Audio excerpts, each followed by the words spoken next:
Greetings all, Ferrari 601 here. Well, this is a very different kind of video, as you have probably realized already in these 11 seconds that have elapsed. But what this is before you is a scale model of the R.M.S. Titanic. I am definitely sure that all of you know exactly what the Titanic is. For those of you who don't know, though, R.M.S. Titanic was a British passenger steamer that tragically sank on its maiden voyage on the 14th of April, 1912. There has been so much lore surrounding the Titanic and the story of that disaster ever since those events took place over 100 years ago. However, this is one of the most interesting objects that I have ever owned. This, as I have said, is a scale model of the Titanic. However, this one comes with a twist. This model is made out of 100% plastic and it is waterproof. Therefore, it is designed to go in the water. Even more interesting than that, well, it's designed so that when you put it in the water, it sinks. Not in the sense that it just doesn't float. It sinks in a very specific way. The way this model sinks when you put it in water is designed to simulate the way that the Titanic may actually have sunken all the way back on that fateful night in 1912. What I want to do in this video is, as tastefully as I possibly can when it comes to reenacting a disaster which resulted in a tremendous loss of life, I want to show you this model as well as demonstrate to you how it sinks. R.M.S. Titanic, as we mentioned, a British passenger steamer. It was ordered by the White Star Line from the Harland and Wolff shipyard in Belfast, Ireland in 1909. That's when the keel was laid down. The construction of the ship finished in terms of its hull construction by 1911. May 31st of 1911 was when the hull of Titanic was first launched, and then fitting out continued for the next few months until the ship was ready for sea trials in late March of 1912. The sea trials occurred. The Titanic was certified in only about 6 hours of sea trials, and then everything was set for its maiden voyage, leaving Southampton, England on the 10th of April, 1912. On board were about 2,200 people of all walks of life from many different countries throughout Europe as well as many other places around the world. Titanic was an example of basically the 747 of its day. The main function of these ships was to transport people, cargo, and mail across the Atlantic from Europe to North America, namely between England and the United States. This was an incredibly heavily traveled route. There were literally hundreds of ships traveling to and from Europe and the Americas on a weekly basis in 1912, as it was the only way to get people across the oceans back then. 1912, it happened at a very interesting point in societal evolution in the West. The Industrial Revolution had only started about 60 years prior in the 1840s, and from the time of the 1840s to 1912, when we meet Titanic, man has harnessed the power of steam, harnessed electricity, developed internal combustion engines, and just before this, in 1903, the Wright brothers successfully flew the world's first self-propelled, heavier-than-air aircraft. So man had conquered the land, sea, and air in the space of about 60 years. And that's where we get the great ocean liners of the early 20th century, Titanic, of course, included in that mix. Titanic itself, it was not a new idea. Titanic was the second in a class of what would eventually encompass 3 ships in the Olympic class. The Olympic class named for the first of that kind, the R.M.S. Olympic, which was structurally and in terms of its configuration almost identical to Titanic. Titanic, however, at the time was slightly larger than Olympic on account that its interior spaces had been reallocated somewhat, thereby increasing its overall gross tonnage. That accounts for the displacement of water that a ship will actually generate as it's put in the water. Therefore, Titanic was the largest passenger vessel afloat in April of 1912 when it sailed. There would be one other ship in the Olympic class, that was the R.M.S. Britannic, which never saw service as a passenger liner. It was requisitioned during its construction by the Royal Navy for use as a hospital ship during World War I. Unfortunately, R.M.S. Britannic would strike a mine in the Kea Channel off of Greece, and it would sink in only about an hour. R.M.S. Britannic still on the bottom of the Kea Channel today. An interesting little fact here, Britannic remains the largest shipwreck in the world. Anyway, RMS Olympic, the class leader of the Olympic class and the only one to survive, Olympic would see tremendously splendid service throughout its very long career, almost 40 years the career of the Olympic. Olympic saw service in World War I as a troop ship, in which it became the only passenger liner ever to score a documented kill on an enemy ship. Olympic rammed a German U-boat and sunk it. After that, Olympic returned to normal civilian transatlantic service, and it served all the way up until almost the 1930s, when it was finally taken out of service and scrapped in Scotland. None of the Olympic-class ships survive today. However, Titanic and Britannic, its sister, do remain on the ocean floor. The story of what happened on April 14, 1912. Titanic is steaming westward toward New York. It had left Southampton, England on the 10th of April. It had stopped in Queenstown, Ireland, as well as Cherbourg, France. After Titanic left Queenstown, Ireland, now called Cobb, I believe, Titanic headed out west across the North Atlantic in a very well-traveled sea route going to New York. On the night of April 14th, Titanic steaming west at full speed, about 21 knots, so roughly 23-24 miles per hour, Titanic strikes an iceberg at 11:40 p.m. The iceberg, for many reasons that we don't have time to get into in this video, it was not spotted by the crew, even though there were lookouts stationed at strategic locations on the forward end of the ship. Titanic strikes the iceberg, and it causes pretty significant damage below the waterline. Titanic sinks in about 2 hours and 20 minutes after that collision. Of the over 2,200 people on board Titanic, 1,500 die. There are 705 survivors who are picked up by another British ship, the Carpathia, about 4 hours after Titanic sinks early in the morning on the 15th of April ship's time. The story of Titanic, it is one that has survived the generations. At this time, there is no longer any person alive today who was on board Titanic, and I venture to say that there is no one alive currently who even saw Titanic with their own eyes in 1912. The Titanic story basically goes cold after the British and American boards of inquiry are set up to investigate the causes of the disaster. The Titanic story goes cold until 1985 in September, when an expedition funded by the United States Navy, headed up by Dr. Robert Ballard, locates the Titanic wreck site about 400 miles southeast of Newfoundland, Canada. They are able to take some preliminary survey data of the site, as well as take some photographs and video. Over the next 20 years, there would be numerous expeditions to the Titanic site to document it, as well as to investigate the causes of the disaster in a forensic manner, looking at the evidence actually there on the ocean floor.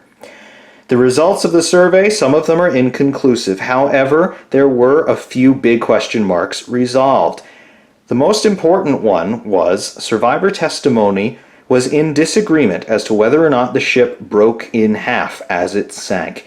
The 1985 expedition there that located the Titanic wreck, they confirmed that the wreck was sitting in two principal sections on the ocean floor, the bow section and the stern section, that's to say the front and rear ends of the ship. They are separated on the ocean floor, and they are laying there about a half a mile apart from each other. Survivor testimony was hit or miss on this, and some conspiracy theorists will say that the idea that Titanic could have broken up in sinking was washed over by the British Board of Inquiry, as they did not want to have people believe that they had built a substandard ship. However, Titanic did break in half as it was sinking. The reasons for this are still unknown.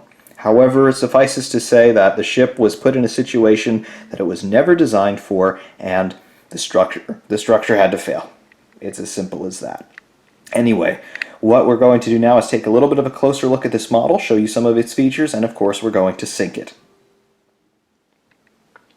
Firstly, about this model, I have to say that it is extremely rare.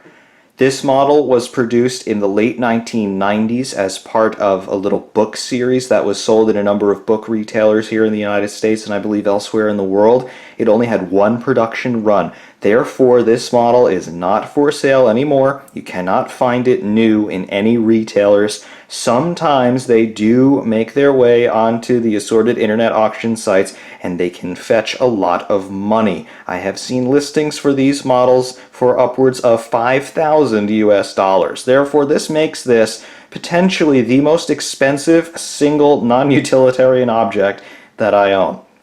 Also, it makes me quite cautious about it, considering I know how rare it is and how expensive it is. However, this is what we've got. It is reasonably detailed, considering that it has to bridge the gap between toy and showpiece. It does not have many of the intricate details that you will see on proper Titanic models, namely the ones that come in kits that you put together and paint yourself. However, for what it is reasonably put together. Most of the sections are molded plastic. When this model came new, and I got it about, I want to say I acquired this about 13 years ago. However, when I got it, it did come in a bag of parts, and I did have to put it together myself, but everything was pre-painted, and it was actually a very easy assembly process. It only took me maybe 10 to 20 minutes to put it together. But you can see we have decent detail here. Looking at the bow section of the ship, we can see that we have an injection molded plastic deck with some details already molded into it. Moving aft, this is the navigation bridge and wheelhouse area. No detail here in terms of windows or anything like that, but this is where the ship would have been navigated from, and all of the orders for the engines and things like that would have been passed down to the engine room. Up here on the top deck, which is the boat deck, you can see representations of the main lifeboats as well as collapsible lifeboats here on either side of the funnel. Speaking of the funnels, there they are, 4 of them. They're separate elements from the rest of the deck. They snap on and off, and after sinking the ship, you do have to make sure that you partially disassemble it to help it dry out. So one of the things that I will take off after it sinks are the 4 funnels. Moving aft on the boat deck, you can see the center section midships here. That's the ship's compass right there, little observation platform. The crew could take measurements with their sextant from there to get a little bit of more accurate track of the ship's position. Also here you can see more details, some stairs and some railings for accessing that compass platform. Number 3 funnel, the dome over the first class lounge and the aft grand staircase. The 4th funnel, moving rear on the boat deck, there is the little penthouse area for the second class stairway. And then moving aft, the rear mast, and then A deck, the A deck promenade there, external, and then the well deck and the stern, the poop deck here with its little docking bridge here, another set of controls so that officers could get back there and help guide the ship into port in case the sight lines from the main bridge were not quite adequate. Also on the model, we do have some other architectural details that we will discuss. However, we do have to take it off of its little display stand. With the model displayed here, sitting here on its own, you can see that we have some more details here. You can see this little flange protruding out from the side of the ship. This is called the Bilge Keel. This is something built into many ships, particularly of that era, just to help with stability and hydrodynamics a little bit, but a little flange there, and you can see that it has been reproduced. Also back here, in the stern area, you can see we have some rudder detail as well as propellers. Titanic had 3 propellers because Titanic had 3 engines. The 2 outboard propellers that you can see here as we rotate the model around to give you a little bit better a view. There we go. We have 2 outboard propellers. Those were run by reciprocating piston steam engines, and in the center there we have 1 more propeller. That propeller was run by a low-pressure turbine steam engine. So 3 engines on board Titanic. Piston engines driving the outboard wing propellers, and then a turbine running that central propeller. The center propeller could only be run in one direction, so it was therefore propelling Titanic forward, usually out in open seas, and then the piston engines would be used for maneuvering in port and also for running in reverse if that was necessary, as it was as Titanic was approaching that iceberg. Otherwise, though, not too many other details that we can discern on this model. Again, detailing on this one, it's sort of a secondary concern, unfortunately, but for what it is, it's fairly reasonable. However, because this is also a functional piece, we have some other details on this model that you won't have on other models of the Titanic, or pretty much any other ship for that matter. If we flip the ship over, you can see that there is a switch on the bottom, and we'll orient it the other way around so we can see it a little bit more clearly. But you can see that there are these two silhouettes of the ship on this switch. Currently we have it slid over to the right hand side as far as our vantage point is concerned, and you can see the ship is in one piece. However, if we were to slide that switch to the left, you can see this picture of the ship in two sections. When you put this ship in the water, you want to make sure that the switch is slid over to the left there so that as it sinks, it will break up. Now, a few details about where the brake is located on this model. It was thought at the time of the 1985 expedition, and of course at the time of Titanic's sinking, it was thought that the ship had broken in half, if it had broken in half, at the point that we see illustrated here on the model, between the third and the fourth funnels. However, later evidence has proven that Titanic actually broke somewhat forward of this section, right about here where that compass is that we talked about before. Titanic broke somewhat just forward of the third funnel, so the break occurred in this section here. The reason why people thought that Titanic had broken here rather than here, roughly midship, is that this section of the ship, from around the base of the third funnel all the way to the aft grand staircase on the ocean floor, this section of the ship is missing. And nobody could quite account for that. So they thought, well, it must have broken here, but it did not. It broke here, as evidence on the ocean floor says. The only theory that I can come up with is that the stresses involved in the breakup of this ship were so incredible that this section of the ship was effectively shredded as it broke apart. Also, the way that Titanic sank, in terms of the actual mechanics of the sinking, are quite different from what we have come to know in the several Titanic films and documentaries that have been produced. In the 1997 film, the James Cameron film, we see the ship reach a very high angle in the water as it sinks. A very high angle, maybe 30, 40 degrees, before the stern comes crashing back down as it breaks up. That's not a very likely scenario, particularly given the roughly midship location of the break. What is much more likely to have happened is Titanic probably reached a very shallow angle in the water, and it also sank with a bit of a list, a bit of a lean over to the port side. If we look at the ship from forward, we can illustrate that port list a little bit more. If we just rotate the ship this way, Titanic most likely sank in an orientation more or less like this. You can understand that as the ship starts to take on water, flooding from the bow section, it's being pulled down, you can understand that there's going to be quite a bit of torsion going on laterally in this ship. And I think that had much more to do with the breakup than the ship going down by the head, as it were. Therefore, when the ship breaks up, roughly midships, it doesn't just snap like it does in the movie. It more so twists itself apart, potentially even from the bottom up. Therefore, it could very well have just obliterated this entire section of the ship. We have found pieces of this section of the ship, but none of them are particularly intact. We found some pieces of the deck housing here. We have found some pieces of the third funnel and the base of the third funnel, but really, there's not all that much there that survives today on the ocean floor. Anyway, I am pretty sure that all of you are just saying, well, sink the damn ship already. So that's what we're going to do next. Okay, welcome to the bathtub, and I do apologize for the exhaust fan noise. I can't turn that off, so we're just going to have to deal with it. However, here's the model, and here is its, well, watery grave, I should say, in terrible taste.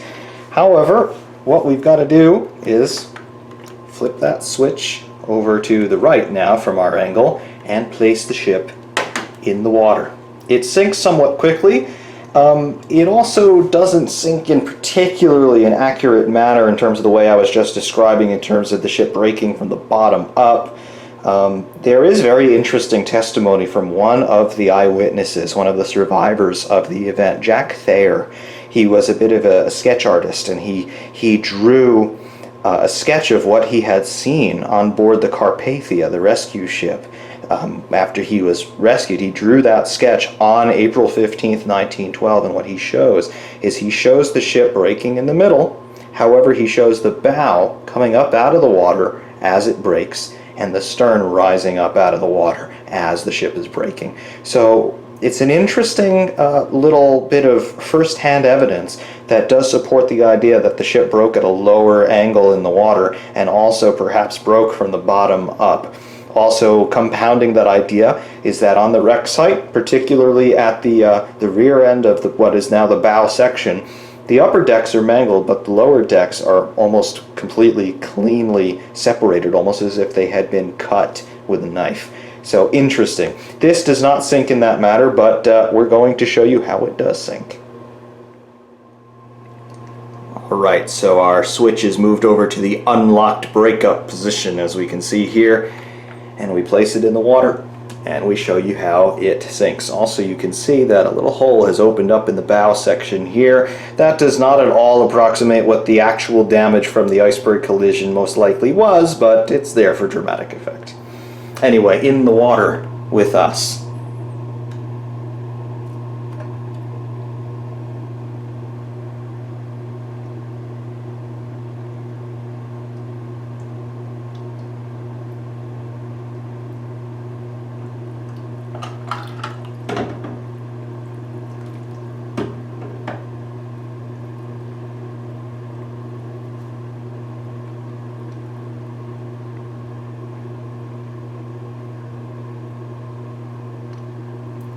You can see there how the ship has come to a rest. Obviously didn't drift very much after we put it down in there, but you can see it started to sink by the head as it started to flood, and then it reaches a certain angle there, a certain level of buoyancy is reached with the little mechanism inside, a little float inside there. It unlatches the bow from the stern.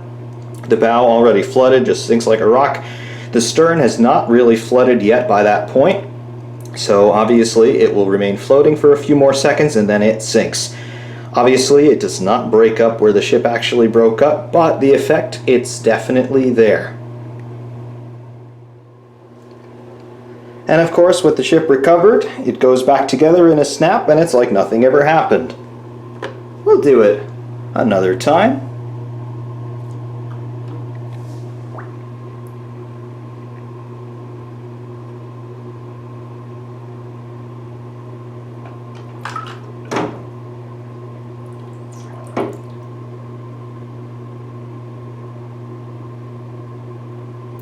And you can see there a little air pocket caught in the aftmost section of the stern, so sometimes it settles in that vertical attitude there, but the bow almost always lands flat, just as it actually did on the ocean floor. The bow section sitting upright, and the stern section also sitting upright on the ocean floor. The stern, though, had a very different time on its way down to the ocean floor. The bow section was the first to flood, and obviously with its shape it was much more hydrodynamic than the stern section, therefore it came down basically intact and it hit the ocean floor basically in one piece. The stern section, though, because it flooded at a much later time than the bow section did, as it was pulled under, it had not completely flooded yet, so there were air pockets trapped in the stern. Also, as it was coming down, it started to come down blunt end first, so air pockets trapped in there, plus being forced through the water by its less hydrodynamic side, the thing got ripped apart by hydrodynamic forces as well as implosive forces by those air pockets being compressed by the growing water pressure. So the stern is a mangled wreck at the bottom of the ocean. The bow section still very much recognizable today. Of course, the mast is gone from the bow section. It collapsed on the way down, and it has further collapsed in more recent years. The funnels are all gone. Most of the deck houses are all gone. The lifeboats obviously were launched during the sinking, but the davits, little cranes there that hold the lifeboats, are mostly gone as well. A lot of Titanic's superstructure has also started to collapse. The aft section of the bow collapsed at the time that it hit the bottom of the ocean because there was no more structural support as it had broken apart. but unfortunately the ship has continued to collapse as it has sat there on the ocean floor for 106 years or so. There have always been ideas of trying to raise the Titanic. Could it be done? Honestly, the answer is no. It's under 12,000 feet of North Atlantic Ocean, and it's an incredibly forbidding place to work. Nowadays, it's a more dangerous place to be than in space. It's that forbidding of an environment, but also 1,500 people died on board this ship, and to disturb it in that way would be a tremendous disrespect to the memories of those people and honestly the story of that night. So I believe Titanic should remain where it is and let nature do to it what nature has already started doing to it. However, some of you who are still curious, what happens if you put it in the water without flipping that switch? Well, I'll show you what that does next. Okay, we've got it back. The switch is now in the locked position. You can see the little hole on the side has been closed. And we'll put it in the water and you'll see what happens next.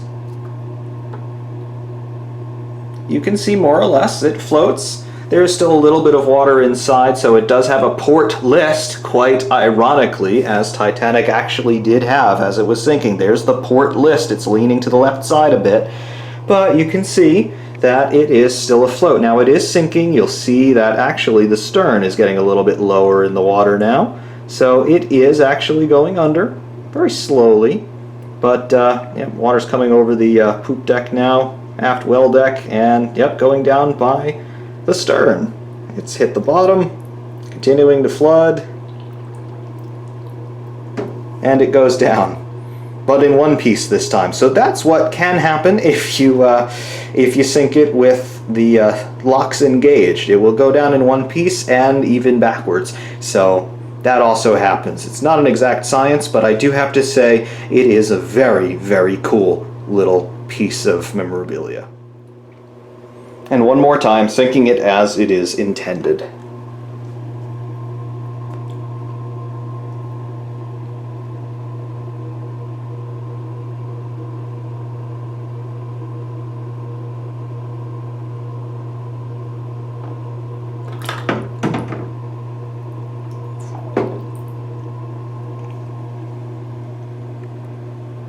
You can see, even when it is being used as designed, there is a little bit of variability in it. It broke a little bit later that time, but yeah, for the most part, it does the same thing every time. Again, no electronics, no batteries, no motors, no nothing, just physics at work. Those are the best kinds of toys, really. They just do what they're supposed to do because that's the way nature works. But that is my submersible model of the Titanic. Again, a very rare item and a very interesting, to say the least, piece that commemorates one of the most famous and unfortunately one of the most tragic events to occur in modern history. Anyway, I hope that you enjoyed this very, very different but also hopefully interesting little video here. For RMs 601 saying thank you very much, and we will see you soon.